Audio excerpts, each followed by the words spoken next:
तो हेलो भाई लोग, आज मैं फिर से आप लोगों के सामने एक और कमाल की स्टोरी को लेकर हाजिर हूँ, जिसके बारे में अगर मैं आप लोगों को थोड़ा सा समरी दूं तो यह कहानी ऐसे कुछ ऑर्फिन बच्चों की होती है, जिसके पास एक दिन अचानक से ही कहीं से एक ओल्ड लेडी आती है और जबरदस्ती क्लेम करती है कि वो उन लोगों की ग्रैंड माँ है। इस कारण से उन बच्चों को लगता है कि यह लेडी कोई पागल औरत है, लेकिन उन लोगों को जरा सा भी अंदाजा नहीं होता है कि वह बूढ़ी औरत ओवर पावर गॉड लेवल की मास्टर होती है। बाकी आगे की स्टोरी आप लोगों को खुद से ही देखना होगा। हो सकता है कि स्टार्ट में आप लोगों को यह स्टोरी थोड़ा सा स्लो लगे, पर यकीन मानो अगर तुम लोग थोड़े से सब्र के साथ इसे देखते हो तो यह स्टोरी तुम लोगों को जरूर इंगेज करेगी। वैसे भी अच्छी स्टोरी की यही गलत बात होती है कि खुद के बेस को बनाने में वे काफी समय लगाते हैं। तो हाँ, यह स्टोरी बहुत ही ज्यादा जबरदस्त होने वाली है, इसीलिए अगर अभी तक आपने चैनल को सब्सक्राइब नहीं किया है तो जल्दी से कर दो, ताकि आप लोग भूल ना जाओ और मैं आपको रेगुलर मिलता रहूं। हालांकि बहुत लंबी बातें हो गई है, तो चलिए अब शुरू करते हैं। तो स्टोरी के स्टार्ट में हम दुनिया के किसी कोने को देखते हैं। एक माउंटेन पर बहुत सारे लोगों को किसी ने बेरहमी से मार दिया होता है। वहीं एक बंदा अपने सामने देखता हुआ बोल रहा होता है, आखिरकार 10 साल बाद वह जाग गई है, यह बहुत ही ज्यादा बुरा है। उतने में ही उस पर अटैक होता है और उससे एक सफेद चुड़ैल बोलती है, हमें मिले हुए बहुत समय हो गया है, क्या तुम मुझे देखकर खुश नहीं हो? जो सुनता हुआ यह बंदा अपने मन में कहता है, उन्होंने बताया था कि इससे लाइलाज बीमारी है जिसका कि कोई भी इलाज नहीं है, पर उसे देखता हुआ ऐसा कुछ भी नहीं लगता। उसी समय वह सफेद चुड़ैल जैसे ही अपनी पावर को रिलीज करती है तो वहाँ की जमीन वह टूटना शुरू हो गया होता है और उस बंदे के नीचे से एक काफी ही ज्यादा बड़ा ब्लास्ट होता है। इस कारण से वह बंदा हवा में उड़ता हुआ बहुत दूर जाकर गिरता है और उसकी हालत बहुत ही ज्यादा बुरी हो चुकी थी। वहीं वह सफेद चुड़ैल बोल रही होती है, तुम आखिरकार मुझे जवाब क्यों नहीं दे रही हो? मैंने कहा जवाब दो, क्या ब्लड डीमन वह जाग चुका है? इसी के साथ वह उस बंदे की सभी नसों को अंदर से ही फाड़ देती है, जिसके चलते वह बंदा एक जोरदार चीख को मारता है। साथ ही वह काफी ज्यादा घबराते हुए अपने मन में कहता है, ये कैसे हो सकता है? वह 10 सालों तक गायब थी और उसका कोई भी पता नहीं था, पर अचानक ही नहीं, यह नहीं हो सकता। उन लोगों ने जो भी मुझे इसके बारे में बताया था, मुझे इस पर कभी भी विश्वास करना ही नहीं चाहिए था। वो ये सब सोच ही रहा होता है, तभी वह सफेद चुड़ैल अपनी अटैक को करता है और उस बंदे को वहीं बहुत ही ज्यादा ब्रूटली मार देती है। बाद में वह अपने मन में सोचते हुए कहती है, ब्लड डीमन, मुझे उसे सबसे पहले ढूंढना होगा। सीन चेंज होता है और हम कहीं दूसरी जगह को देखते हैं, जहाँ पर कि कोई बोल रहा होता है, भाई हम घर वापस जाएंगे तो क्या मैं मीट के सूप को पी सकती हूँ? तो उसका भाई बोलता है, हाँ, यदि तुम इस बतख के हड्डियों को पानी में उबालोगी तो एक अच्छा स्वादिष्ट मीट का सूप बनेगा। जिस पर कि उसकी छोटी बहन बोलती है, हाँ सही कहा, मुझे अब इंतजार नहीं हो रहा है, प्लीज जल्दी चलिए। तो उसका ब्रदर बोलता है, हाँ ठीक है, चलो चलते हैं। उन दोनों की बातों को सुनता हुआ एक लड़की बोलती है, क्या सच में उस सूप में मीट होगी? तो दूसरा कोई बच्चा बोलता है, मुझे तो इसमें बस हड्डियां ही दिख रही है। जिस पर कि उसे एक छोटी लड़की मारते हुए कहती है, तुम ऐसे बात क्यों कर रहे हो? भाई ने इसके लिए भी बहुत मेहनत की है। जो सुनता हुआ वह पहले वाली लड़की बोलती है, क्या आपको भूख नहीं लगी है? भाई आपने तो हमारे पास वाले डम्पलिंग को भी नहीं खाया था। जिस पर कि यह बच्चा, जो कि शायद MC है, वो बोलता है, अरे कोई बात नहीं, इसमें बहुत सारा मांस है। जो सुनते हुए बाकी के दोनों बच्चे वे खुश होते हुए कहते हैं, हाँ सच में, चलो इसे बनाते हैं। इसी तरह वे लोग बात करते हुए अपने घर की ओर निकल जाते हैं। वही MC अपने मन में सोच रहा होता है, हालांकि मैंने उन लोगों को बताया कि इसमें बहुत सारा मीट है, लेकिन चाहे मैं इसे कितना भी उबाल लूं, पर फिर भी यह हड्डियों के अलावा कुछ भी नहीं है। यूसिन वह जरूर निराश होगी। ऐसे ही सोचते हुए वह अपने भाइयों के साथ जैसे ही घर पहुंचता है तो उन लोगों को देखता हुआ एक बूढ़ी औरत चिल्लाते हुए बोलती है, बेवकूफ हो, तुम लोग पूरे दिन कहाँ पर मर गए थे? जो सुनता हुआ MC बोलता है,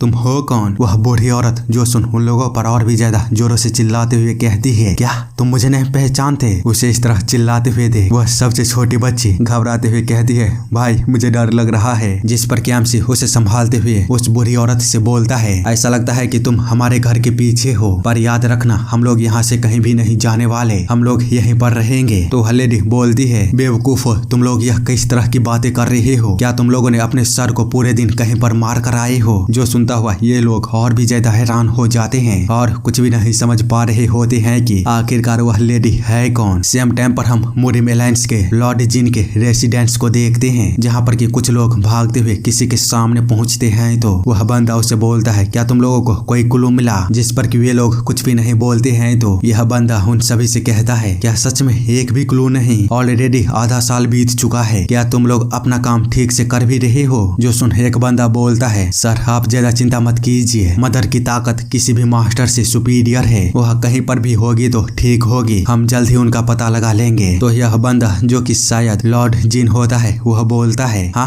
पर ऐसा तब था जब वो ठीक थे, लेकिन अभी उनको एक बीमारी हो चुकी है। जिस पर कि यह बंदा बताता है, मैं जानता हूँ भले ही उनको एक जानलेवा बीमारी हुई है, लेकिन तभी मार्शल आर्ट कोई ऐसी चीज नहीं है जो कि तुरंत ही गायब हो जाएगी। अगर हम थोड़ी सी और मेहनत करते हैं तो हम निश्चित रूप से उन्हें ढूंढ पाएंगे। तो लॉर्ड जिन बोलता है, मुझे आशा है कि इसमें बहुत समय नहीं लगेगा, लेकिन यह सुनिश्चित करना कि मदर की गायब होने के बारे में किसी को भी पता ना चले, खासकर इसके बारे में कि उनको एक बीमारी हो गई है। मुझे यकीन है तुम इसके कारण को जानते होंगे। जो सुनता हुआ वे सारे लोग उसके सामने झुकते हुए हामी भरते हैं और तुरंत ही उस जगह से चारों तरफ फैल कर गायब हो जाते हैं। वहीं लॉर्ड उन सभी को पीछे से देखता हुआ सोच रहा होता है, इससे पहले कि उसे इसके बारे में पता चले हमें माँ को खोजना होगा। पर सेम टाइम पर हम देखते हैं दूसरी तरफ किसी को पता चल गया होता है इसके बारे में, इसीलिए वह भी अपने लोगों को भेजते हुए कहता है, ओह तो गॉडेस ऑफ मार्शल आर्ट, उसको लाइलाज बीमारी हो चुकी है, जाओ और उसे ढूंढो और याद रखना उसे मेरे पास जिंदा लाना है, मैं खुशखबरी का इंतजार कर रहा हूँ। इसी के साथ वापस एमसी की ओर आते हैं, जहाँ पर कि उस पर चिल्लाते हुए वह बूढ़ी औरत बोल रही होती है, क्या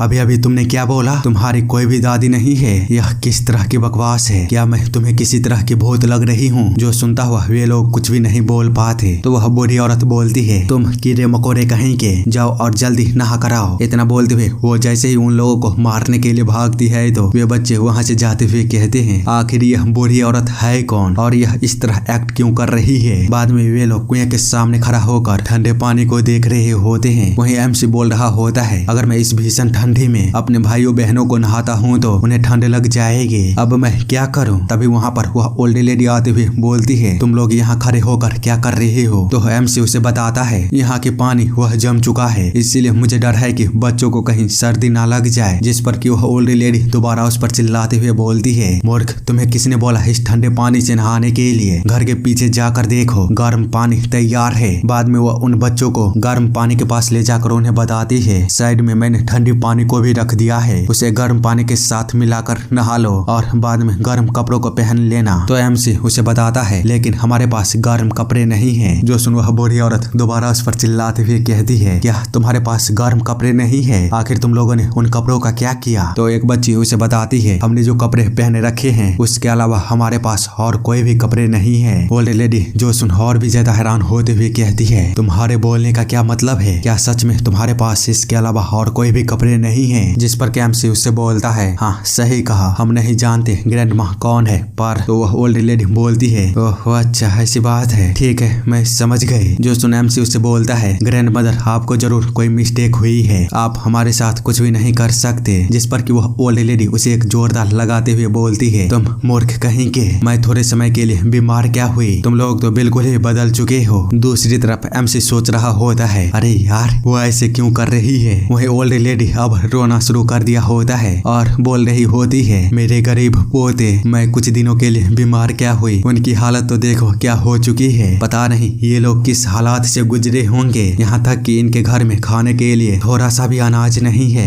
इतना बोलते हुए वो एकदम से ही सीरियस हो जाती है और उन लोगों से बोलती है, ठीक है जब तक कि तुम लोग नहा रहे हो मैं जाती हूँ और तुम्हारे लिए कुछ कपड़े और अच्छे खाने को लेकर आती हूँ। इसी के साथ वह वहाँ से उन लोगों के लिए उन सामानों को लेने के लिए चली जाती है, जबकि उसे पीछे से देखता हुआ ये लोग बात कर रहे होते हैं, आखिरकार यह ग्रैंड माँ वो है कौन? तो एमसी उसे बताता है, वेल वह बस एक पागल बुरी औरत है। जिस पर कि सबसे छोटी वाली बच्ची बोलती है, पर क्या अगर वो हमारी ग्रैंड माँ बन जाती है तो क्या यह अच्छी बात नहीं होगी? जो सुनता हुआ एमसी वह कुछ भी नहीं बोल पाता, लेकिन तभी उसका छोटा भाई बोलता है, मूर्ख मत बनो, वह सिर्फ एक पागल औरत थी जो कि गलत घर में आ चुकी थी। तो दूसरी छोटी बहन भी बोलती है, हाँ भाई सही कह रहे हैं, वह जरूर अपने घर वापस चली गई होगी। जो सुनता हुआ वह सबसे छोटी बच्ची बोलती है, लेकिन उसने हमारे लिए गर्म पानी को तैयार किया गया था और यहाँ तक कि उसने कहा कि हमारे लिए गर्म कपड़े और अच्छे खाने को लेने जा रही है। तो एमसी उसे समझाते हुए कहता है चिंता मत करो, तुम्हारा भाई वह जरूर तुम्हारे लिए ये सारी चीजें लाएगा। जो सुन वह बच्ची रोने लगती है तो उसका दूसरा भाई बोलता है अब रोना बंद करो, वह ओल्ड लेडी यहाँ से चली गई है तो वह कभी भी वापस नहीं आएगी। तभी वहाँ पर वह ओल्ड लेडी वापस आते हुए उन लोगों से बोलती है तुम लोग आखिरकार इतना चिल्ला क्यों रहे हो। ये लोग उसे इस तरह देख कुछ सोच पाते उससे पहले ही वह लेडी बोलती है क्या कर रहे हो, मैं घर वापस आ चुका हूँ तो इन चीजों को ले जाओ। ये बच्चे जो सुनते ही उसकी ओर भागते हैं। बाद में हम उन सभी को एक साथ खाना खाते हुए देखते हैं जहाँ पर कि वह ओल्ड लेडी उन बच्चों से बोल रही होती है जरा धीरे धीरे खाओ, हमारे पास बहुत सारा खाना है। आगे वह एमसी और उसकी छोटी बहन से बोलती है आखिर तुम लोग खा क्यों नहीं रहे हो या फिर तुम केवल चावल को घूरने वाले हो। एमसी जो कि सुनता हुआ कुछ भी नहीं समझ पाता कि वह क्या बोले, लेकिन उसकी बहन वह बोलती है ग्रैंडमा आप भी खाइए ना। तो ग्रैंडमा उसे प्यार करते हुए बोलती है अरे रे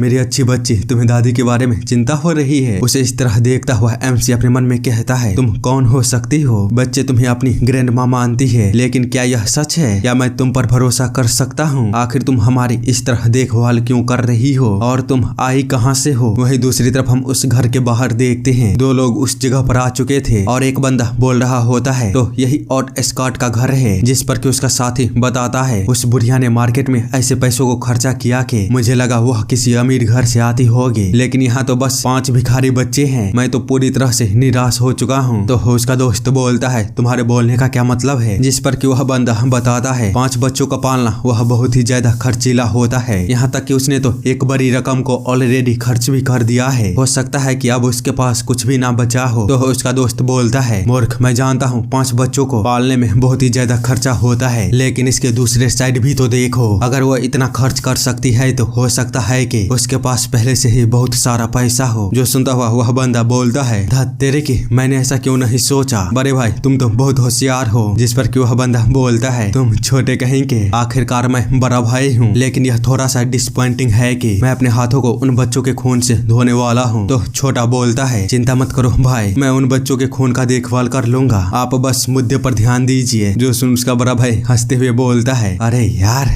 ठीक है जैसा तुम चाहो, पर हम उन्हें आखिरी भोजन का आनंद लेने देते हैं। जिस पर कि वह छोटा बोलता है अरे भाई आपकी उदारता का क्या ही कहना। दूसरी तरफ हम घर के अंदर देखते हैं अब उन बच्चों ने खाना खाकर सोने के लिए चले गए होते हैं। वहीं सबसे छोटी वाली बच्ची बोल रही होती है भाई क्या ग्रैंडमा सोने के लिए नहीं आ रही है? तो एमसी उसे बताता है वह आग को जलाने के लिए गई है, इसीलिए वह जल्द ही वापस आ जाएगी, तुम सो जाओ। जिस पर कि वह बच्ची बोलती है लेकिन मुझे नींद नहीं आ रही है, मैं ग्रैंडमा के साथ सोना चाहती हूँ। एमसी जो सुनता हुआ उसे बोलता है क्या ग्रैंडमा ने तुम्हें जल्दी सोने के लिए नहीं बोला था, जल्दी करो और सो जाओ। तो वह बच्ची चिल्लाते हुए कहती है नहीं मैं ग्रैंडमा के साथ ही सोऊंगी, क्या होगा अगर मैं सोकर उठूंगी तो वह चली गई होगी। तो जो सुनता हुआ ये लोग बहुत ही ज्यादा परेशान हो गए होते हैं कि अब क्या करें। तो बाद में एमसी की छोटी बहन उसके पास आते हुए कहती है यूसन ऐसा मत करो, चलो सो जाओ। तभी उन लोगों को एक जोरदार आवाज सुनाई देती है जो कि बोल रहा होता है वहाँ पर कौन है, पर उस ओल्ड लेडी के सामने वो दोनों भाई आते हुए कोई जवाब नहीं देते हैं। तो ओल्ड लेडी बोलती है क्या तुम लोग बहरे हो? मैंने पूछा कौन हो? तो बड़ा बोलता है इस बुढ़िया की आवाज वह काफी अच्छी है। तो छोटा बोलता है लेकिन वह जल्द ही मरने वाली है। उतने में ही उस जगह पर वे सारे बच्चे भी भागते हुए आ जाते हैं और देखते हैं कि वह ओल्ड लेडी बहुत ही ज्यादा गुस्से में बोल रही होती है हरामखोर तुम्हारी हिम्मत कैसे हुई इस तरह की बातें करने की, जल्दी मेरे सवालों का जवाब दो। तो बड़ा बोलता है अरे यार लगता है कि तुम हमारे बारे में जानने के लिए बहुत ही ज्यादा क्यूरियस हो, तो चलो मैं तुम्हें बताता हूँ, मैं इल सैम डैन का मेंबर वांग सैम हूँ। जो सुन ये लोग बहुत ही ज्यादा हैरान होते हुए कहता है क्या वह वांग सैम है? वही सबसे छोटी उस बंदे के नाम को सुन बोलती है भाई मुझे बहुत डर लग रहा है। तो उसकी बहन उसे गोदी में लेते हुए कहती है चिंता मत करो सब ठीक है। जबकि इधर ये लोग बोल रहे होते हैं क्या हुआ मेरे नाम को सुनने के बाद तुम लोगों के पैर कांपने लगे? तो उसका छोटा भाई बोलता है भाई क्या तुम देख नहीं सकते, वो लोग तो पूरी तरह से हिल चुके हैं, वैसे भी पूरे हैटोंग में ऐसा कोई भी नहीं है जो आपके बारे में ना जानता हो। तभी बुढ़िया कहती है वांग सैम तुम यहाँ पर क्या करने के लिए आए हो कमीने कहीं के? वे लोग जो सुन काफी ही ज्यादा हैरान हो गए होते हैं। वही छोटा बोलता है क्या तुम्हारी हिम्मत कैसे हुई ब्रदर को कमीना कहने की? दूसरी तरफ एमसी भी बहुत ही ज्यादा घबरा चुका था। तो बुढ़िया उससे बोलती है तुम लोग मेरे पीछे ही रहना, यह बुढ़िया उन लोगों को संभाल लेगी। जो सुनता हुआ वांग सैम अपने स्वर को बाहर निकालते हुए बोलता है ऐसा लगता है कि इस बुढ़िया ने अपने दिमाग को पूरी तरह से खोकर पागल हो चुकी है। तो बुढ़िया उन लोगों से बोलती है मुझे बताओ तुमने लुटेरा बनना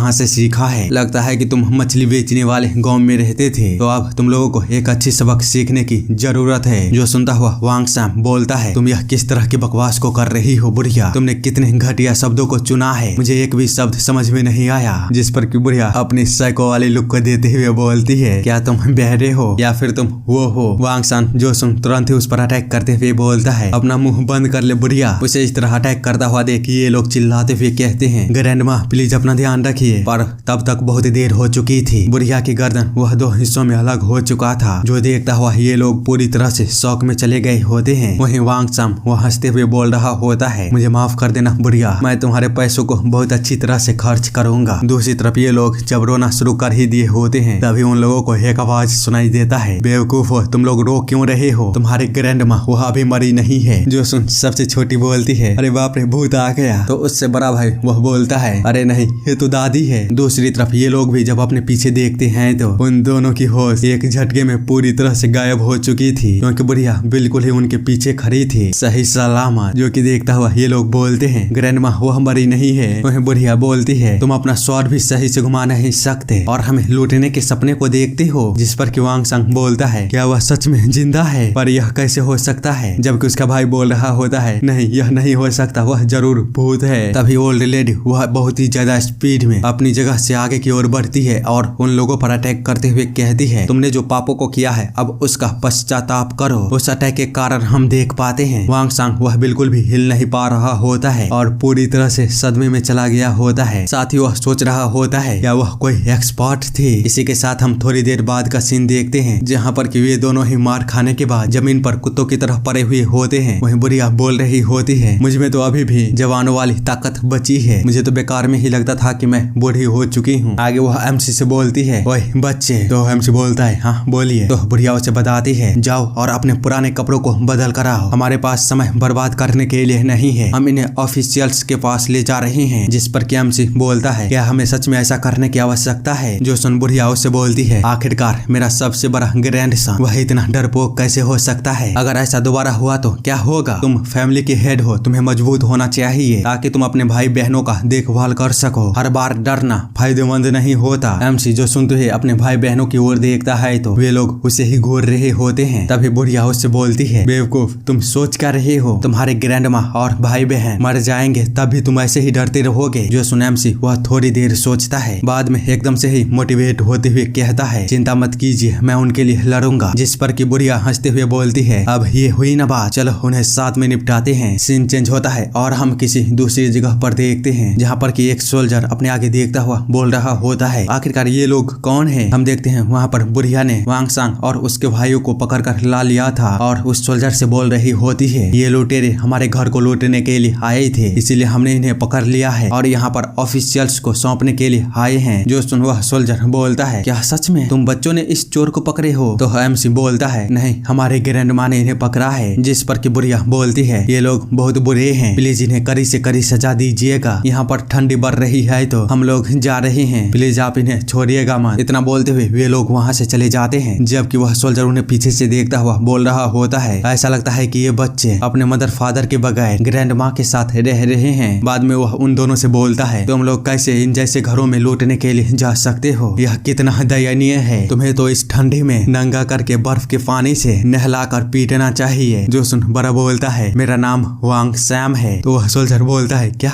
तुमने क्या बोला? तो बड़े बोलता है, मैं वांग सैम हूँ, इल्सिम डैन से, क्या तुम मुझे नहीं जानते मैं कौन हूँ? वही छोटा बोलता है, मैं सोहंग क्वाक हूँ। उन दोनों के नाम को सुनकर और इल्सिम डैन के बारे में जानकर यह सोल्जर पूरी तरह से थर्रा गया होता है। वहीं वांग सैम बुढ़िया और बच्चों को देखते हुए बोल रहा होता है, ऐसा लगता है कि वह थोड़ी सी मार्शल आर्ट को जानती है, इसलिए अब जो तुमने हमारे साथ किया है उसके लिए हमारे लीडर वो जरूर तुमसे एक बड़ी कीमत चुकवाएंगे। आगे हम दूसरे दिन देखते हैं, सबसे छोटी बहन वह रोते हुए चिल्ला रही होती है, दादी दादी। तो एमसी उसे इस तरह देख बोलता है, यूसन तुम क्यों रो रही हो? तो यूसन बताती है, ग्रैंडमा वह चली गई है। जिस पर एमसी बाहर की ओर देखते हुए कुछ पुरानी बातों को याद करने लगता है, जहाँ पर के यूसन बोल रही होती है, ग्रैंडमा तुम हमारे मदर और फादर की तरह छोड़कर तो नहीं जाओगी ना? तो बुढ़िया बोल रही होती है, नहीं बिल्कुल भी नहीं, तुम्हारी ग्रैंडमा तुम्हारे जैसे गरीब बच्चों को कभी भी छोड़कर नहीं जाएगी। तो यूसन बोलती है, ठीक है फिर मुझसे वादा करो। जिस पर कि बुढ़िया उससे वादा करते हुए बोलती है, तुम अपनी दादी पर भरोसा कर सकती हो। जो सुनता हुआ यूसन वह बहुत ही ज्यादा खुश हो जाती है। इसी के साथ प्रेजेंट में आते हैं। एमसी ये सारी चीजों को याद करता हुआ सोच रहा होता है, ग्रैंड माँ तुमने वादा किया था, मैंने सच में सोच लिया था कि तुम हमारे ग्रैंड माँ बनोगे। इसी के साथ वह बहुत ही ज्यादा निराश होता है। लेकिन तभी बुढ़िया घर के अंदर चिल्लाते हुए आते हुए कहती है, आखिरकार तुम लोग इतने जोरों जोरों से क्यों रो रहे हो। उसे इस तरह देखिए बच्चे बहुत ही ज्यादा हैरान होते हैं और यूसन वह तुरंत ही भागते हुए उसे एक बड़ी झप्पी देती है, जिसको कि देखता हुआ बुढ़िया उससे बोलती है, अरे तुम ऐसा क्यों कर रही हो, मेरे हाथों से टेबल वह गिर जाएगा। तो एमसी तुरंत ही जाकर उस टेबल को पकड़ता है। बाद में कुछ समय बाद हम देखते हैं वे लोग खाना खा रहे होते हैं। वहीं एमसी बुढ़िया को देखते हुए सोच रहा होता है, क्या सच में मैं तुम पर अब भरोसा कर सकता हूँ अपनी ग्रैंडमा के रूप में। आगे और हम कुछ देर बाद देखते हैं जहाँ पर कि बुढ़िया बोल रही होती है, क्या सच में तुम लोग जिंदा रहने के लिए भीख मांगते हो। जिस पर कि ये लोग कुछ भी नहीं बोलते हैं। तो बुढ़िया उन्हें बताती है, भीख मांगना अच्छी बात नहीं होती है, तो ऐसा करना अब से बंद करो, क्योंकि जिन लोगों के हाथों और पैरें सलामत होती है उन्हें भीख नहीं मांगनी चाहिए। तो छोटी बहन बताती है, हमने लकड़ियों को बेचने की कोशिश की थी। जिस पर कि बुढ़िया उसे पूछती है, फिर तुम भीख क्यों मांग रहे हो। तो वह बच्ची उसे बताती है, हम लोग जब मार्केट में लकड़ियों को बेचने के लिए गए थे तो वहाँ पर कुछ लोगों ने हमें रोक दिया, साथ ही बड़े भाई को भी बहुत ही ज्यादा मारा और हमें वार्निंग दी कि अगली बार से हम ऐसा कभी भी ना करें। इस कारण से हम लोग बहुत डर गए थे कि हमारे छोटे भाई बहन वह भूख के मारे मर जाएंगे, तो हमने भीख मांगना शुरू कर दिया। जो सुन बुढ़िया बोलती है, ठीक है बच्चे रो मत, अब से तुमको ऐसा करने की कोई आवश्यकता नहीं है, तुम्हारी दादी अब यहाँ पर है, तुम्हारी दादी जरूर उन लोगों को सजा देगी। तो वह बच्ची बोलती है, हाँ हमें आप पर भरोसा है। तो बुढ़िया बोलती है, ठीक है तो अब तुम किसका इंतजार कर रही हो, जाओ और लकड़ियों को इकट्ठा करो, हम उन्हें बेचने के लिए जा रहे हैं। जो सुन ये लोग बहुत ही ज्यादा हैरान होते हैं। लेकिन थोड़ी ही देर बाद हम देखते हैं वे लोग लकड़ियों को इकट्ठा कर रहे होते हैं। वहीं बुढ़िया एमसी को देखते हुए सोच रहा होता है, उसकी आंखें कितनी ईमानदार और शांत है और न ही उसकी नजरों में कोई बुराई है। हो सकता है कि वह अभी भी जवान है इसीलिए, लेकिन मुझे ऐसा क्यों लग रहा है कि उसकी आंखें कुछ छुपा रही है। या ऐसा इसलिए क्योंकि वह छोटी उम्र से ही अपने भाई बहनों का देखभाल कर रहा है। ऐसा लगता है कि उसके पास ड्रैगन की आंखें हैं, लेकिन समस्या यह है कि उसके देखने की लिमिटेशन बहुत कम है। बाद में वो उन लोगों को इतने सारी लकड़ियों को इकट्ठा कर लिया देख बोलते हैं, मुझे अब आज रात के खाने के लिए चिंता नहीं करनी होगी। इसी के साथ वह एमसी को आवाज लगाते हुए बोलता है, हे बच्चे, क्या तुम्हें पता है इस दुनिया में दो तरह के लोग हैं, एक वो जो बड़े हैं और एक वो जो छोटे हैं। छोटे लोगों के पास आगे देखने की सीमा वह बहुत कम है, वे बहुत दूर के नहीं देख सकते और न ही दुनिया की समस्याओं को देख सकते हैं कि यह दुनिया किस तरह काम करता है। वे बिना किसी लक्ष्य के आगे बढ़ते रहते हैं। लेकिन बड़े लोग वे दुनिया को अच्छी तरह से देख सकते हैं, साथ ही वे दुनिया को पार करके आकाश और पृथ्वी दोनों को ही जानते हैं। इसी के साथ वह एमसी से बोलती है, चलो अपनी आंखें बंद करो। जो सुन एमसी पहले तो कुछ भी नहीं समझ पाता, पर बाद में जब वह अपनी आंखें बंद करता है तो बुढ़िया उसे बताती है, क्या तुम हवा को महसूस कर सकते हो। तो एमसी बताता है, हाँ ग्रैंड माँ मैं महसूस कर सकता हूँ। जो सुनता हुआ बुढ़िया उसे बहुत ही लंबा चौड़ा भाषण देती है, जो कि मैं आप लोगों को बताकर बोर नहीं करने वाला। ऑलरेडी मैंने काफी सारी बकवास की चीजें कर दी है। तो चलिए सीधे टॉपिक पर आते हैं। अंत में बुढ़िया बोलती है, ठीक है अब तुम अपनी आंखें खोल सकते हो। एमसी जो सुन जैसे ही अपनी आंखों को खोलकर सामने देखता है तो उसके होश उड़ जाते हैं। उसे पूरी जगह सुंदरता से भरी हुई दिख रही थी। इस कारण से वह बहुत ही ज्यादा हैरान होते हुए बोलता है, मुझे आखिरकार इसके बारे में पता क्यों नहीं था, यह कितना सुंदर दृश्य है। तो बुढ़िया बोलती है, ठीक है अब तुम दुनिया को अलग तरह से देख सकते हो। हमेशा याद रखना, जब तक कि परिवर्तन नहीं किया जाता तब तक मजबूत हमेशा कमजोरों को धक्का देता रहेगा। इसीलिए अगर तुम इनलाइटेड होना चाहते हो तो तुम्हें अपने ब्रीदिंग को सिंक्रोनाइज करना होगा दुनिया के ब्रीदिंग के साथ और इनलाइटेड को हासिल करके। यदि दूसरे शब्दों में कहा जाए तो यदि तुम अपनी ब्रीदिंग को सिंक्रोनाइज कर लेते हो तो वे टू हेवन को तुम ऑब्टेन कर सकते हो, यानी कि स्वर्ग का रास्ता खुल जाएगा। इतना बोलते हुए तुरंत ही उसे एक जोरदार झटका लगता है, जिसके चलते वह अपने मन में कहती है, आखिरकार मैं क्या बोल रही थी। उसे इस तरह अचानक ही शौक होता हुआ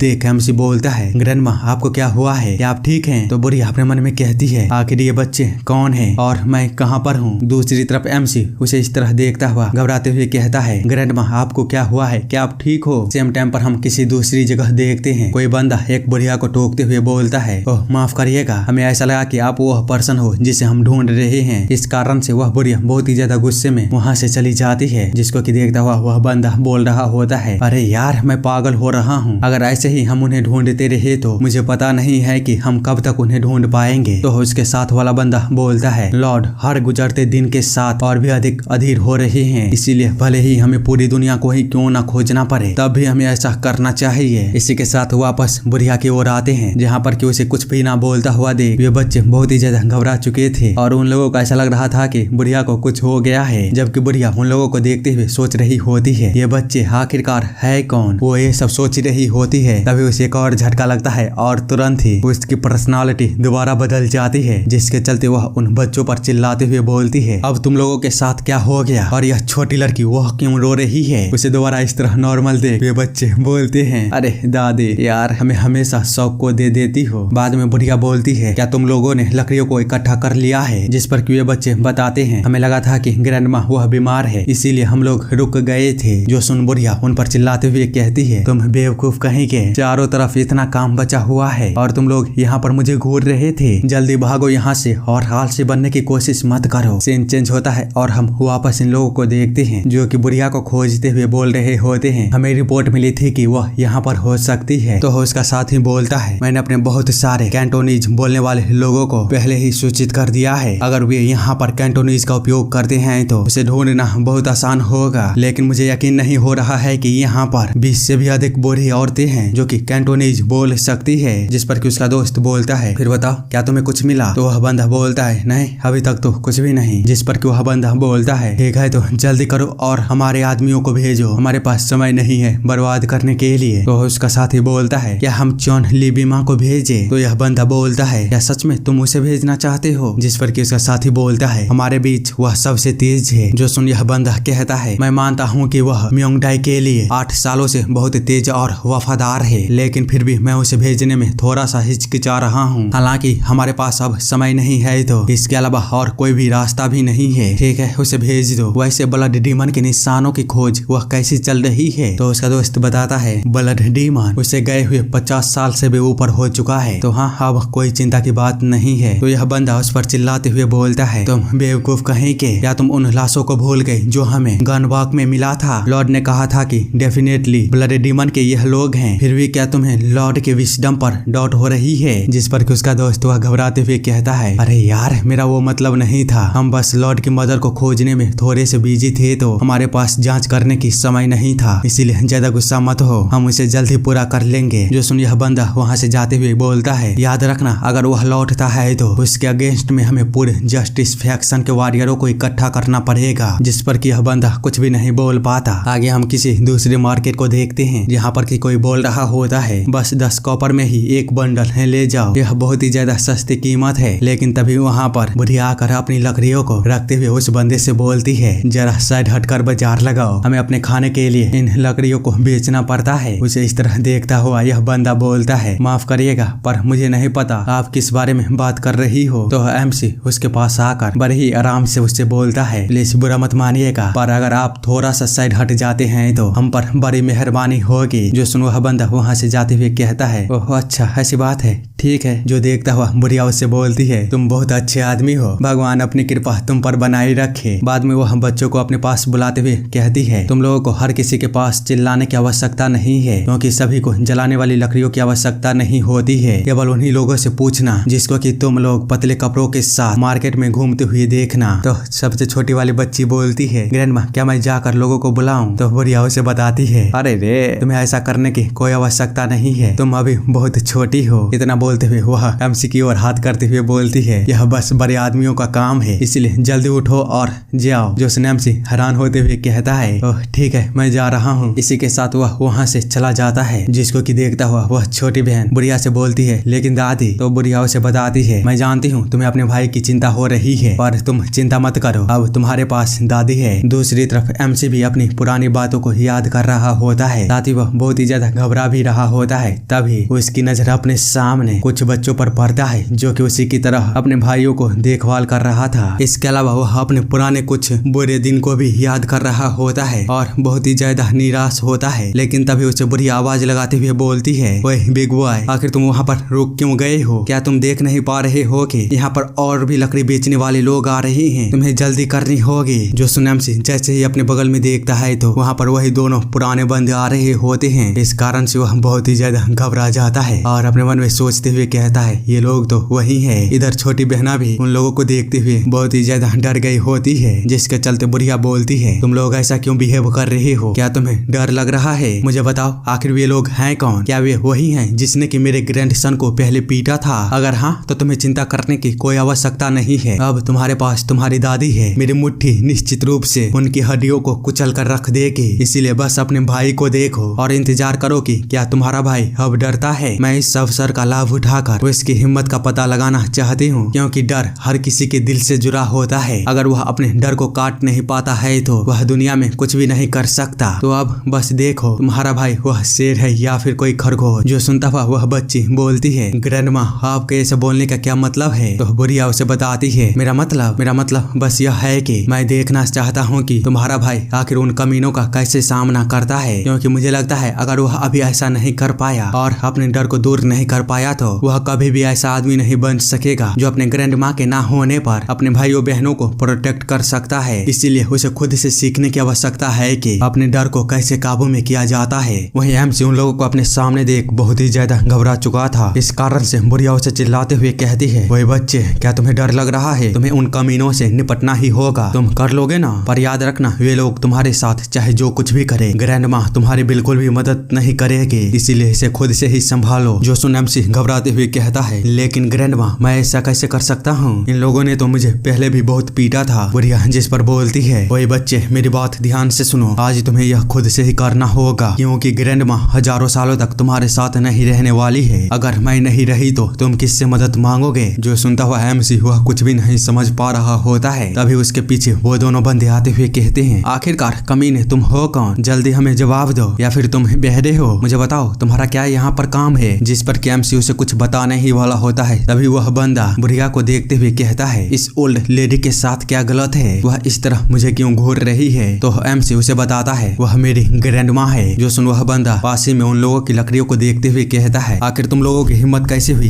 इन लकड़ियों को यहाँ पर बेचने की? वहीं दूसरा बंदा बोलता है, या तुम्हें पता नहीं है यह इलाका हमारा है, या फिर तुम जानते नहीं हो कि हम कौन हैं? हम इस इलाके के सबसे बड़े डीलर हैं जो कि लकड़ियों को बेचता है। यहाँ तक कि हम मुचैंग को भी लकड़ियों को सप्लाई करते हैं तो हाटोंग भी हमारे अंदर आता है। क्या तुम मेरी बातों को समझ रहे हो? जो सुन एमसी वह घबराते हुए कहता है, हाँ बिल्कुल। तभी उसे एक जोरदार झमाटे को देते हुए वह मोटा बंदा बोलता है, तो फिर आखिर तुम्हारी हिम्मत कैसे हुई यहाँ पर लकड़ी बेचने की? अपने भाई को इस तरह मार खाता हुआ देख यह बच्ची जब उसे बचाने के लिए जाने वाली होती है तो उसे बुढ़िया वहीं पर रोक देती है। जबकि इधर ये बंदे बोल रहे होते हैं, अब मुझे याद आया तुम तो वही लड़के हो जिसे कि हमने पहले सबक सिखाया था। दूसरी तरफ मोटू एमसी को पीटते हुए बोल रहा होता है, लगता है कि पिछली बार हमने तुम्हें अच्छी तरह से सबक को नहीं सिखाया था। चलो मैं इस बार तुम्हारी दादी और तुम्हें दोनों को ही एक अच्छी सबक सिखाऊंगा। तो उसके पास उसका साथी आते हुए बोलता है, उसकी दादी इधर देख रही है तो ज्यादा कठोर मत बनो और जरा उस साइड देखो। जो सुनो वह बंदा बोलता है, कहाँ पर? तो उसका साथी उसे इशारा करते हुए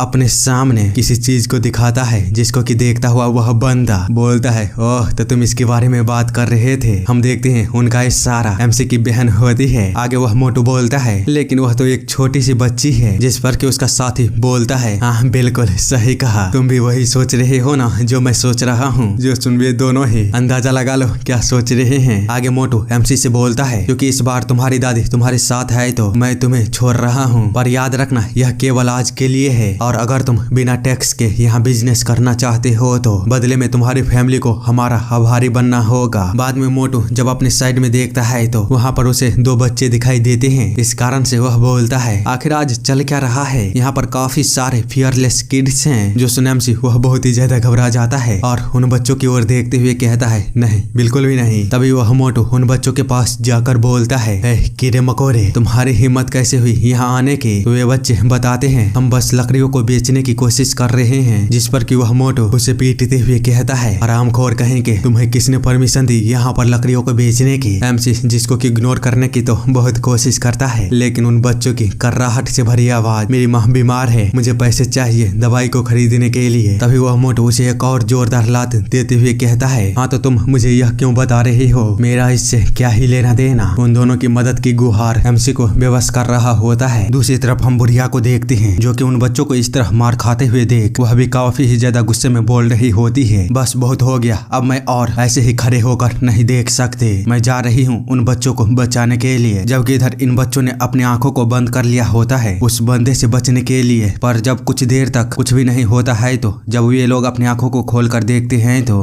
एमसी ने उस बंदे के हाथों को पकड़ रखा होता है और उससे बोलता है अब बस बहुत हुआ, रुक जाओ। तो मोटू हंसते हुए बोलता है ओए बच्चे, क्या तुम पागल हो चुके हो? जिस पर कि उसका साथी बोलता है ऐसा लगता है कि तुम थके हुए हो, आखिर तुम्हें एक बच्चा वह कैसे रोक सकता है? तो वह मोटू एमसी से बोलता है अगर तुमने अभी मेरे हाथों को नहीं छोड़ा तो मैं तुम्हारे जीवन को यहीं पर खत्म कर दूंगा। जिसको कि सुनता हुआ एमसी अपने मन में कहता है नहीं, मुझे इस आदमी से नहीं डरना है। दूसरी तरफ बुढ़िया उसे बहुत ही गंदी लुक देकर देख रही होती है, जबकि उसका भाई बहन वो तो बहुत ही ज्यादा डर चुके होते हैं। वही मोटू एमसी को अपने हाथों को ना छोड़ता हुआ दे तुरंत ही उस पर एक पंच को करते हुए कहता है कमीने, मैं तुम्हें यहीं पर मार डालूंगा। और एमसी फिर भी उसके हाथों को नहीं छोड़ता। इस कारण से उस बंदे की पंच सीधे उसे आकर हिट करता है और हम देख पाते हैं जिसके चलते उसकी हालत बहुत ही ज्यादा बुरी हो चुकी थी। जिस पर कि उसकी बहन दोबारा उसकी ओर जाने की कोशिश करती है तो बुढ़िया उसे दोबारा रोक देती है। तो वह बच्ची बोलती है ग्रैंडमा प्लीज भाई को बचा लो। जिस पर कि बुढ़िया बोलती है चिंता मत करो, ग्रैंडमा जरूर तुम्हारे भाई को बचाएंगे। जो सुन ये बच्चे कहते हैं तो प्लीज जाइए ना, उन्हें बचाइए ना। तो बुढ़िया कहती है नहीं अभी नहीं। जो सुन ये बच्चे कुछ भी नहीं समझ पाते हैं तो बुढ़िया उन लोगों को बताती है तुम लोग धैर्य रखो, ग्रैंडमा सही समय आने पर जरूर उसे बचा लेगा। यह बस उसके लिए एक टेस्ट है जिसे कि उसे पास करना है। वही यह मोटू एमसी को पीटने के बाद बोलता है मुझे लगता है इतनी पिटाई के बाद तुम्हारा दिमाग वह सही जगह पर आ चुका होगा। इतना बोलते हुए वह उन बच्चों की ओर देखते हुए कहता है अब तुम लोगों की बारी है हमारे परमिशन के बिना यहाँ बिजनेस करने के परिणाम को जानना। चलो अब तैयार हो जाओ। इसी के साथ वह जैसे ही आगे जाने लगता है तो उसके पैर अचानक ही रुक जाते हैं, जिसके कारण जब वह अपने पीछे देखता है तो उसे पता चलता है एमसी ने उसे दोबारा हाथों से पकड़ते हुए उसे रोक दिया होता है और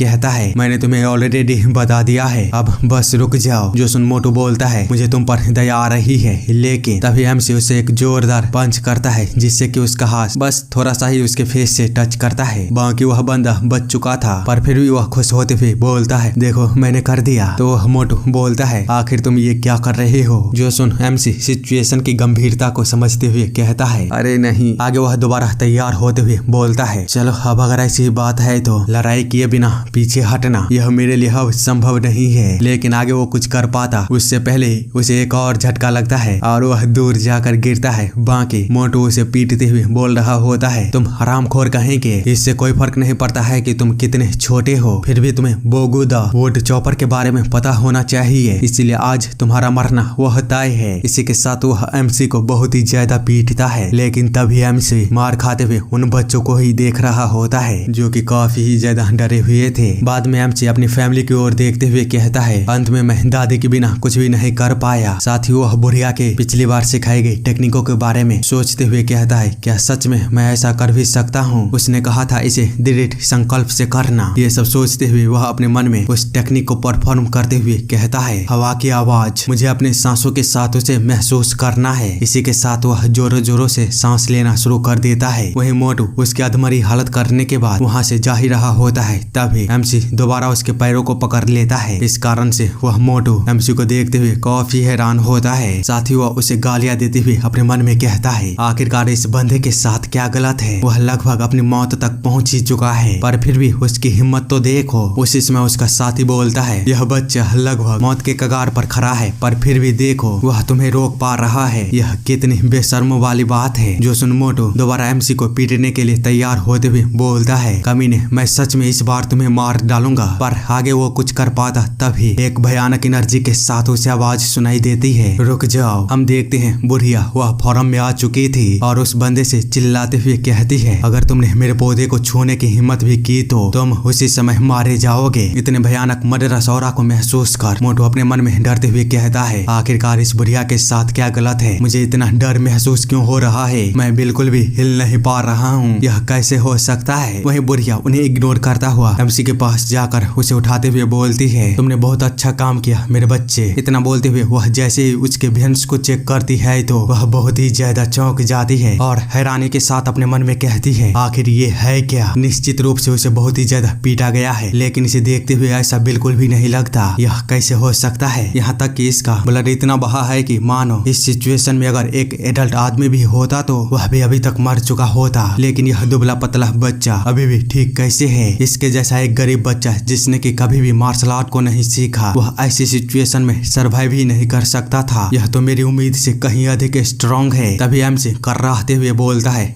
ग्रैंडमा। तो बुढ़िया उस पर चिल्लाते हुए बोलती है, तुम बेवकूफ कहीं के, आखिरकार तुम जमीन पर इस तरह क्यों लेटे हो? या यह तुम्हारे लिए बहुत ज्यादा था? जल्दी उठो, हमारे पास समय नहीं है, हमें लकड़ियों को बेचकर घर भी वापस जाना है। तो अब नाटक करना बंद करो। जो सुन से उठते हुए कहता है, हाँ ठीक है ग्रैंडमा। तभी बुढ़िया उस मोटो की ओर देखती है, जिसके चलते वह बंदा बहुत ही ज्यादा घबरा चुका होता है। लेकिन तभी बुढ़िया बोलती है, अब पिटाई खाने की तुम्हारी बारी है। जो सुनता हुआ वह बंदा कुछ सोच पाता उससे पहले ही हम देख पाते हैं उसके सभी बत्तीसी वह बाहर निकल चुका था, जिसको कि देखता हुआ उसके साथी का तो पैंट तक गीली हो चुकी थी। साथ ही वह सोच रहा होता है, यह बुढ़िया जरूर कोई साधारण पर्सन नहीं है। यह देखते हुए कि वह इग्नोरेंट बास्टर कितनी आसानी से उसके सभी हिट को ले रहा है, हम कभी भी इसके जैसे फिगर से डील नहीं कर सकते। ये सब सोचते हुए वह जैसे ही वहाँ से भागने लगता है तो बुढ़िया उसे रोकते हुए कहती है, वही कबूतर कहाँ जा रहे हो? अगर तुमने भागने की कोशिश की तो मैं तुम्हारे बॉलों को तुरंत ही फोड़ दूंगी। जो सुनता हुआ बेचारे की तो पूरी दुनिया ही हिल चुकी होती है और ना चाहते हुए भी वह खामोशी से उसी जगह पर खड़ा हो जाता है। वहीं एमसी बोलता है, मैं अब अच्छा फील कर रहा हूँ। जो सुनता हुआ सभी बच्चे उसे गले लगा लेते हैं। बाद में एमसी बोलता है, ठीक है अब तुम लोग मुझसे दूर हो सकते हो, मैं ठीक हूँ। दूसरी तरफ ये बच्चे अभी भी रो रहे होते हैं तो एमसी उसके पास जाकर बोलता है, क्या तुम्हें दर्द हो रहा है? जिस पर कि वे बच्चे बताते हैं, हम ठीक हैं। एमसी जिसको कि सुनता हुआ अपने मन में कहता है, चलो यह राहत की बात है, मुझे चिंता हो रही थी कि कहीं ये लोग घायल ना हो चुके होंगे। तभी उसे एक आवाज सुनाई देता है जो कि बोल रहा होता है, मुझे माफ करना, मैं उन बच्चों की हेल्प करना चाहता था लेकिन। तो एमसी उससे कहता है, कोई बात नहीं, वे ठीक हैं। उस इसमें बुढ़िया भी उसके पास आकर बोलती है, अब चूंकि तुम चल पा रहे हो तो मुझे लगता है कि तुम ठीक ही होंगे। तो एमसी बताता है, हाँ ग्रैंडमा मैं ठीक हूँ। जिस पर कि बुढ़िया बोलती है, चलो यह बेहतर है। इसी के साथ हम देखते हैं उसके बगल में उन दोनों बंदों की हालत वह बिल्कुल ही बेकार होती है। आगे यह पर्सन बुढ़िया से बोलता है, आपका यह ग्रैंडसन वह अमेजिंग है। तो बुढ़िया बताती है, हाँ वह मेरा सबसे बड़ा पोता है। जो सुन यह बंदा बोलता है, मुझे लगता है कि आपके ग्रैंडसन वह सीरियसली इंजर्ड है, आपको इमीडिएटली इसका इलाज करवाना चाहिए। तो बुढ़िया गुस्सा होते हुए बोलती है, तुम्हारा इंजर्ड होने से क्या मतलब था? वह बिल्कुल ही ठीक है। यह बंदा जो कि सुनता हुआ अपने मन में कहता है, अरे यार यह बुढ़िया तो बहुत ही ज्यादा खड़ूस है। बाद में वह बोलता है, वैसे तुम्हारे जैसे साहसी बच्चे का नाम ना जानना यह शर्म की बात होगी। तो क्या मुझे तुम अपना नाम बता सकते हो जिसने कि इन दोनों बच्चों को बिना किसी डर के बचाया, जहाँ पर कि एडल्ट भी आने से डर रहे थे? तो एमसी उसे बताता है, मेरा नाम सो यांग है। जो सुन वह बंदा बोलता है, क्या तुम्हारा सरनेम सो है? तो एमसी कहता है, हाँ क्योंकि हम लोग ऑर्फन है और हमारा कोई भी सरनेम नहीं है। जिस पर कि बुढ़िया बोलती है, तुम लोग यह किस तरह की बातें कर रहे हो? मेरे ग्रैंडसन का सरनेम सो नहीं है। मैं थोड़ा बुरी हो गई हूँ तो मुझे याद नहीं आ रहा है क्या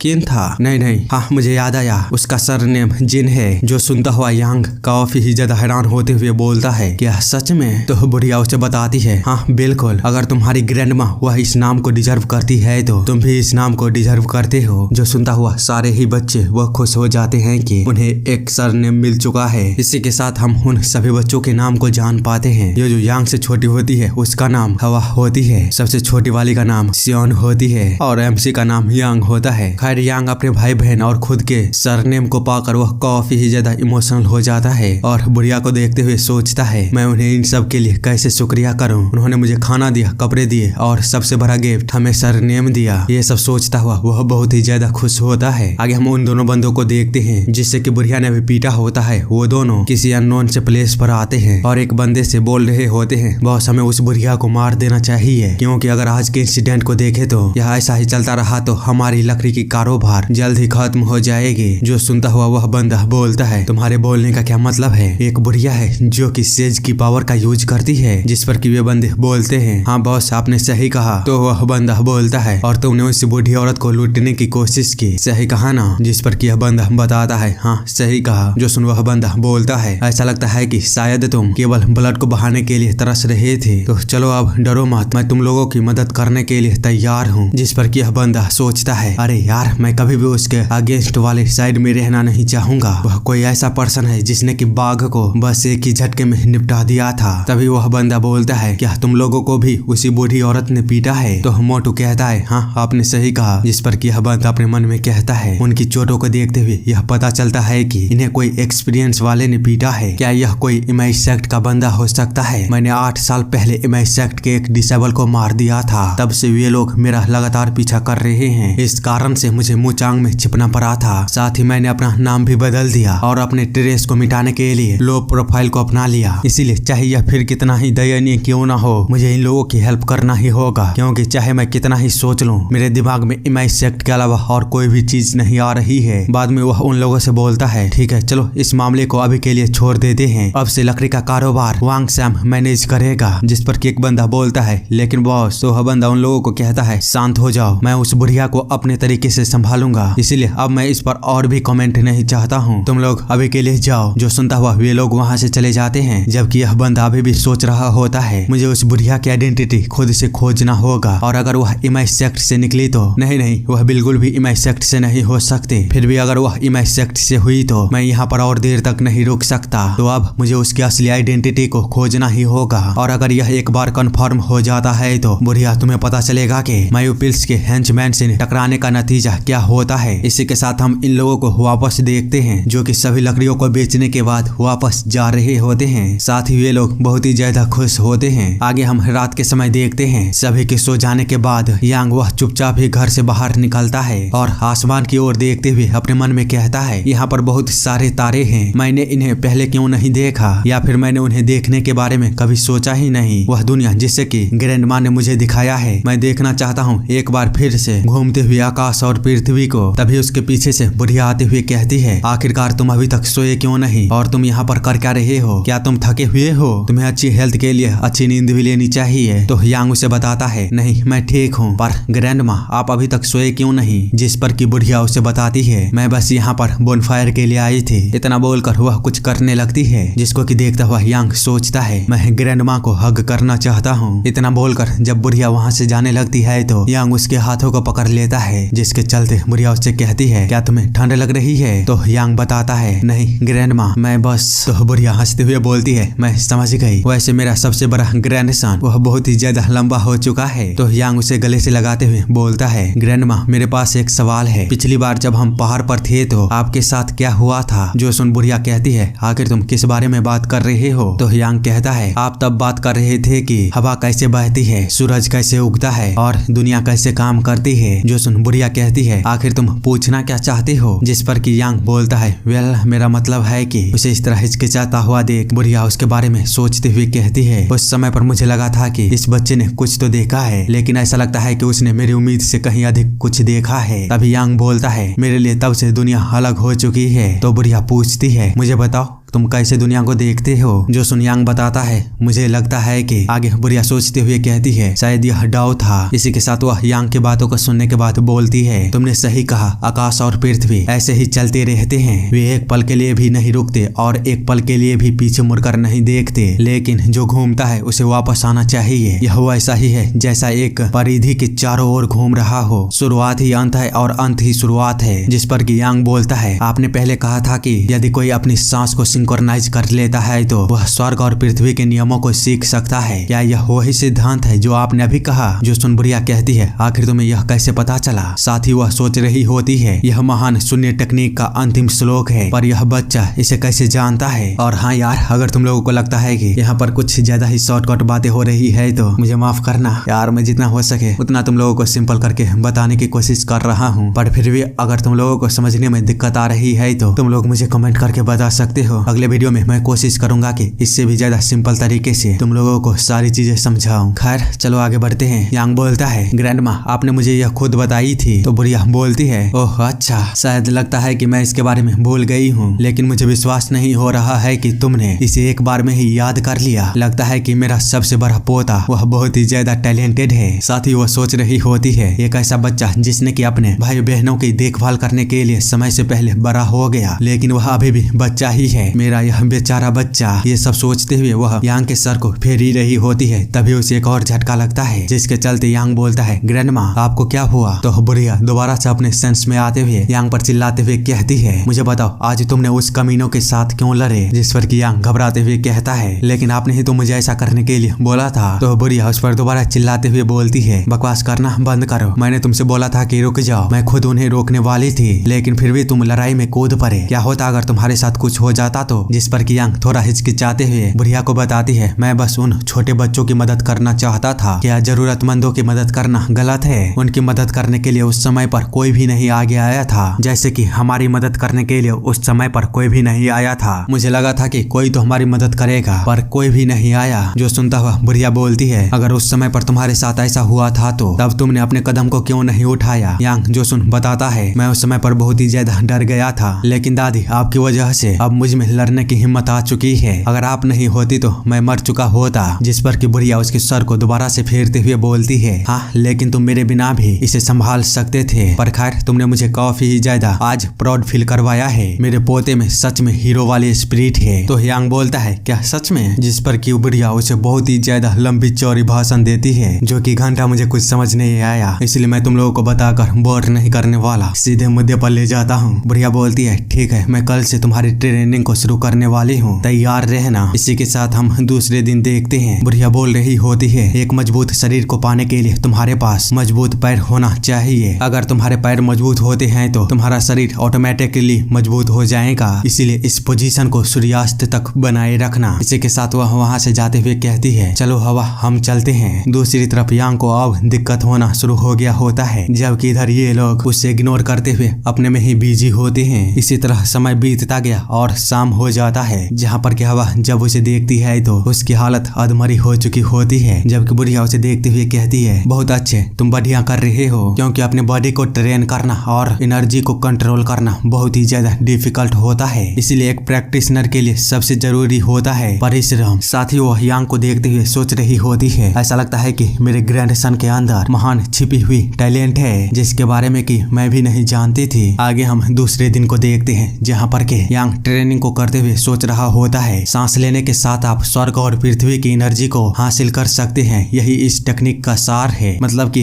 एसेंस है, जहाँ पर कि हमें यांग एनर्जी के साथ सांस लेना होता है और इन एनर्जी के साथ सांस को छोड़ना होता है। साथ ही वह बुढ़िया की बातों को याद करती है, जिसने कि उसे बताया होता है, तुम बस ऐसे सोचना कि यह तुम्हारी बॉडी की इन और यांग एनर्जी को अलग कर रहा है। तो यांग बोलता है, इन एनर्जी को बाहर निकालना ऐसा लगता है कि इससे छुटकारा पाने के बराबर है। जिस पर कि बुढ़िया उसे बताती है, हाँ बेशक तुमने सही कहा, क्योंकि एनर्जी तुम्हारे दिल को सुनने के लिए बाध्य है, लेकिन तुम्हें अपने दिल का यूज करने से पहले अपने दिमाग का उपयोग करना होगा। ये सब याद करता हुआ अभी प्रेजेंट में यांग बोलता है, अपनी बॉडी को कंट्रोल करके हम प्योर एनर्जी को रिसीव कर सकते हैं। साथ ही कहा जाता है कि अगर आपके पास प्योर हार्ट होता है तो हेवन और अर्थ वो भी प्योर होता है, और अगर आपका मन न्याय संगत होगा तो स्वर्ग और पृथ्वी भी ऐसा ही होगा। इसी के साथ वह बोलता है, मैं ग्रेट वाइड टेक्निक को लगभग 1 महीने से प्रैक्टिस कर रहा हूँ, लेकिन तभी यह अभी भी मुश्किल है। इतना बोलते हुए वह दोबारा बुढ़िया की बातों को याद करता है, जिसने कि उसे बताया था, ग्रेट वाइड टेक्निक कोई साधारण ब्रीदिंग टेक्निक नहीं है, इसीलिए तुम इसके बारे में किसी को भी नहीं बता सकते, हमेशा यह याद रखना। वो ये सब सोच ही रहा होता है, तभी उसके पास बुढ़िया आकर बोलती है, तुम आखिरकार इतनी धीमी सांस क्यों ले रही हो? आधी सांस को धीरे धीरे बाहर निकालना और फिर आधी सांस को जल्दी से अंदर लेना ग्रेट वाइड टेक्निक का एक महत्वपूर्ण हिस्सा है, पर फिर भी तुम सांस तो सही से छोड़ रहे हो, लेकिन अंदर गलत तरीके से ले रहे हो। अगर ऐसा ही चलता रहा तो तुम्हारा आधा जीवन यह इसमें लग जाएगा, तब भी तुम इसे मास्टर नहीं कर पाओगे। ये सब बोलते हुए उसे अचानक ही नोटिस होता है कि यांग ने उसे पहले ही मास्टर कर चुका है, जिसके चलते वह बहुत ही ज्यादा हैरान होते हुए अपने मन में कहती है, यह कैसे हो सकता है? बिल्कुल भी नहीं, मैं लगभग 20 सालों तक इसकी प्रैक्टिस की थी, तब जाकर कहीं मैंने इसे मास्टर किया था, लेकिन यह बच्चा जिसने की कभी भी कोई मार्शल आर्ट नहीं सीखी, वह इसे इतनी आसानी से कैसे समझ सकता है? खैर, अगर उसने इसे मास्टर कर भी लिया है तब भी एक प्रॉब्लम है, उसे इसमें पूरी तरह से मास्टरी हासिल करने के लिए बहुत ही कड़ी मेहनत करनी पड़ेगी, नहीं तो एक छोटी भी गलती उसे अपंग बना सकती है। उसे इतना गंभीरता से सोचता हुआ देख यांग बोलता है, ग्रैंडमा आप क्या सोच रही हो? तो बुढ़िया उस पर चिल्लाते हुए बोलती है, बेवकूफ, क्या तुमने मेरी बातों को नहीं सुना? तेजी से सांस लो। जिस पर कि यांग उसे बताता है, मुझे माफ करिएगा दादी, जब भी मैं सांस को ले रहा हूँ तो मुझे हवा की आवाज और टहनियों की सरसराहट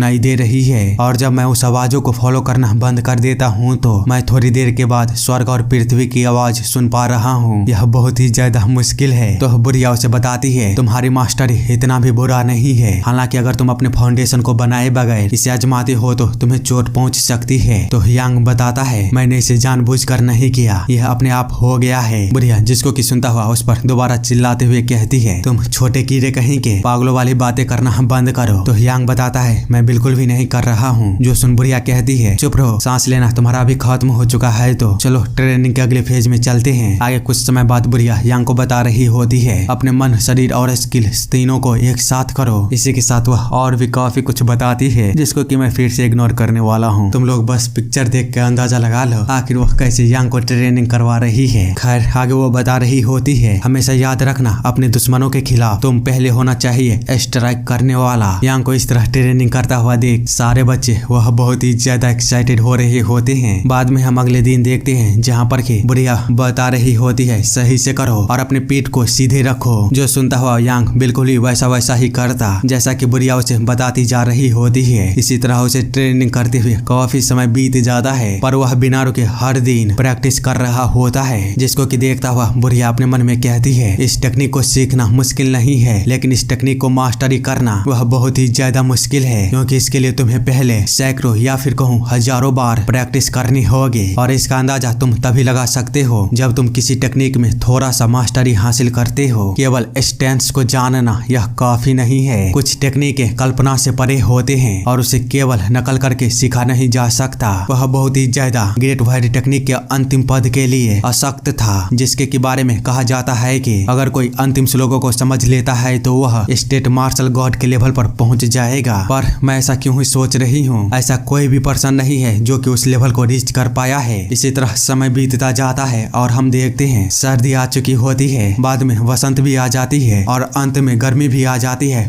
पर यांग वह कभी भी प्रैक्टिस करना नहीं छोड़ता। वह हर रोज बिना रुके लगातार प्रैक्टिस करता जाता है बिना किसी चीज की परवाह किए। और इसी तरह 5 महीने बीत जाते हैं, जिसके के बारे में यांग कहीं पर ट्रेनिंग करते हुए हमें बताता है मैं इतने दिनों से ट्रेनिंग कर रहा हूँ पर फिर भी मैं अभी भी अपने अंदर कुछ भी बदलाव को महसूस नहीं कर पा रहा हूँ। ऐसा लगता है कि मेरे पास कोई भी टैलेंट नहीं है। ये सब सोचता हुआ वह बहुत ही ज्यादा निराश होता है, पर फिर भी वह एक बार और कोशिश करते हुए कहता है पानी का बहाव बिना रुके बहता रहता है। उसके इतना सोचते ही हम देख पाते हैं उसके अंदर से कोई एनर्जी बाहर की ओर निकलना शुरू हो गया होता है और तुरंत ही उसे अपने अंदर समाते हुए पानी के अंदर खींच लेता है, जिसके चलते यांग वह बहुत ही ज्यादा घबरा चुका था। लेकिन कुछ ही देर बाद हम उसे पानी के बाहर देखते हैं जहाँ पर कि वह हैरानी के साथ बोल रहा होता है अभी अभी हुआ क्या था, मेरे पेट में यह किस तरह की फड़फड़ाहट महसूस हुई थी। तभी उसके पास बुढ़िया आते हुए बोलती है आखिर तुम कर क्या रहे हो, क्या तुम डूब रहे थे? तुम्हें पता है तुम्हारा भाई पढ़ रहा है और यूसन वह अकेले ही खेलते खेलते थक चुकी है और यहाँ तुम बेवकूफों वाला काम कर रहे हो, क्या तुम्हें खुद पर शर्म नहीं आती? तो यांग बोलता है प्लीज मुझे माफ कर दीजिए, जिस पर कि बुढ़िया उससे पूछती है मुझे बताओ तुम गीले क्यों हो? तो यांग बताता है बात कुछ ऐसी है, आगे जो भी हुआ था वह उसे इसके बारे में सारी चीजें बता देता है, जिसको सुनने के बाद बुढ़िया बोलती है मुझे नहीं पता यह क्या था, लेकिन जो कुछ भी हो यह अच्छा है। क्या तुम पानी में थे तब ऐसा हुआ था? ऐसा लगता है कि तुम्हारी बॉडी के अंदर की फोर्स वह पानी की तरह स्मूथली फ्लो कर रही है, अब इसे कोई भी नहीं रोक सकता। लेकिन तुम जानते हो पानी क्यों बहता है, तो तुम अपने से स्ट्रॉन्गर दुश्मन को भी हरा सकते हो। जो सुन यांग बोलता है हाँ ग्रैंडमा मैं समझ गया। उसी इसमें बुढ़िया को कुछ महसूस होता है, जिसके चलते वह बोलती है ऐसा लगता है कि कोई हम पर छुप कर नजर रख रहा है। इतना बोलते हुए वह तुरंत ही उस ओर देखती है काफी ज्यादा गुस्से में, जिसके कारण उस पर नजर रख रहे तकरीबन 1 किलोमीटर दूर से वह बंदा बहुत ही ज्यादा घबरा जाता है और तुरंत ही नीचे आते हुए छुप जाता है। साथ ही वह अपने मन में सोच रहा होता है क्या वह मुझे इतनी दूर से भी महसूस कर सकती है? नहीं, ऐसा नहीं हो सकता। मैं उस बुढ़िया पर पिछले कुछ महीनों से नजर रख रहा हूँ और उसके पोते और पोतियों को देख रहा हूँ, लेकिन अभी तक उसने कुछ भी नहीं किया। इसीलिए अब कुछ दिन की और जिंदगी तुम जी लो, बाद में मैं तुम्हें स्वर्ग के रास्ते पर तुम्हारे पोते और पोतियों के साथ भेजूंगा ताकि तुम वहाँ पर